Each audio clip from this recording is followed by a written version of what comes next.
রোববার বেলা বাড়ার সাথে সাথে মিরপুরে একে একে হাজির হতে দেখা যায় বিসিবি পরিচালক থেকে ক্রিকেটারদের। সবশেষ বিপিএলে নোয়াখালী ও সিলেট ফ্র্যাঞ্চাইজির হয়ে খেলা ক্রিকেটারদের হাজির হওয়ার কারণটা অবশ্য পুরনো, আবারও সেই চিরাচরিত বেতন বকেয়া সমস্যা। তবে এবার বিসিবির কার্যকরী উদ্যোগে মিটেছে এই বিভ্রাট। তাই তো ঈদের আগেই হাসি ফুটেছে মেহেদী হাসান মিরাজদের মুখে। মিঠু ভাই অনেক হার্ডওয়ার্ক করেছে, দেখেছি যে উনি এই টাকাটার ব্যাপারে প্রত্যেকটা টিমের সাথে কথা বলেছে এবং যেভাবে প্রসেস করা দরকার প্রত্যেকটা প্রসেস সম্পূর্ণ করেছে এবং আমার কাছে যেটা মনে হচ্ছে প্রত্যেকটা টিমই টাকা পেয়েছে। আর আজকে আমরা সিলেটও পেলো টাকা এবং প্রত্যেকটা প্লেয়ার অনেক হ্যাপি আছে। আর এবার বিপিএলটা অনেক ভালো হয়েছে।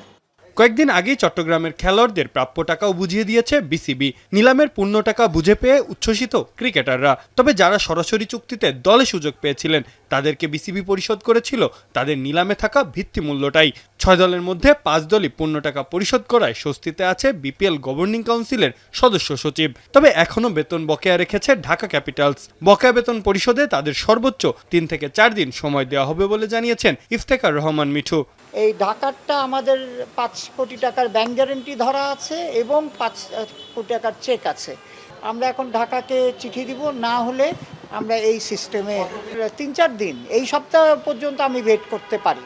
পারিশ্রমিক সংকট কেটে যাওয়ায় জাতীয় দলের ক্রিকেটারদের চোখ এখন পাকিস্তানের বিপক্ষে আসন্ন সিরিজে।